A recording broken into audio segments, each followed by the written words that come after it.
If you're a student anywhere between year 6 to 9 giving your Cambridge exams in the subject English, then this video will be highly useful for you. One of the elements in your question paper would be about writing a story, in which you could be either given a title or you could be given a prompt from which you have to continue writing a story, or you have to craft a story ending with a specific phrase that they've provided, or perhaps you'd be given a picture where you have to create a narrative around it. And if you're stuck in the story writing section, then remembering these three fundamentals will help you save a lot of time from staring at your blank page. What are those three fundamentals? I have briefly explained it in my previous video.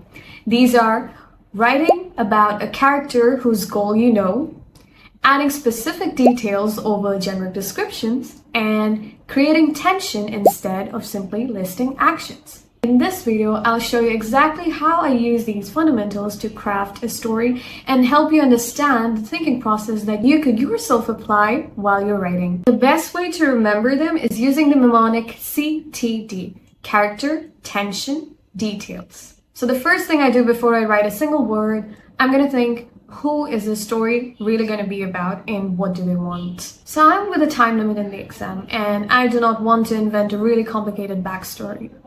I want someone simple and very specific. So let's say the character name is Sally. Sally is an 8-year-old girl who wants her mother to look at her report card and tell her that she came first in her class. That's it.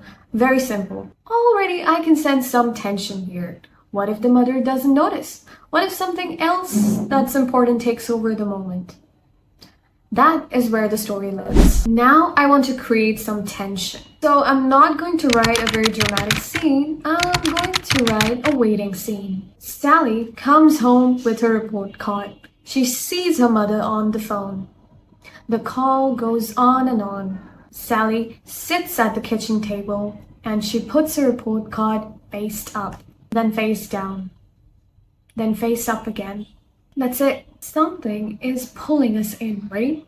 We want the mother to notice her. You want the mother to look up. That feeling is tension, and anyone reading would feel it too. Next step is the most important part. Every general description that is going around in my head, I will replace it with something very specific. Instead of saying she sat in the kitchen waiting, I could write, she pulled out the chair closest to the door, the one that scraped when you moved it, and sat down without taking off her school shoes. Instead of saying her mother was busy, I could write, her mother was facing back to the room, one hand pressed flat against the counter, while the phone was tucked between her ear and shoulder. Very specific, isn't it? And do you see what's happening?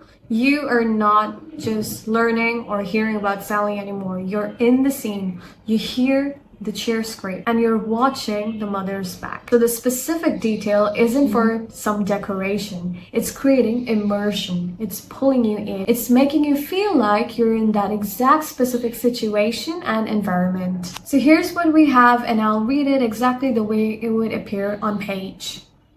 Sally pulled out the chair closest to the door, the one that scraped when you moved it, and sat down without taking off her school shoes. The report card was in her bag, and she took it out and placed it on the table. Face up, face down, then face up again. Her mother stood at the counter with her back to the room, one hand pressed flat against the surface, while the phone tucked between her ear and shoulder. No, her mother said onto the phone. Tell him I'll call back after 8. Sally looked at the red A at the top of the card. First in her class. She had read it 4 times on the bus ride at home just to be sure. The kitchen smelled of onions and something burned. The overhead light buzzed faintly. Mama, Sally said. Her mother held up one finger without turning around. That is about 130 words. Cambridge Year 6 to 9 students would be asked to write a story that would be between 250 to 500 words. So this is roughly a quarter of the story, but we already have a character, have a want, have the details, and created attention that would place us in the room. Notice what's not in there. There's no dramatic scene. There's no shocking twist. It's just a girl with a report card waiting for her mother to notice. That is exactly what a good writing does. It makes the ordinary feel significant. And that is what your examiners mean when they write in the reports that they want a writing that feels real, that contains authentic emotion and makes them want to keep reading. Finally, we noted that your examiners are expecting a complete story with an opening, a development, and a resolution. What we have done here is demonstrating how to craft the essentials of a good story beautifully. In the next video, we're going to talk about how to open a good story, because your first sentence is doing more work than you think.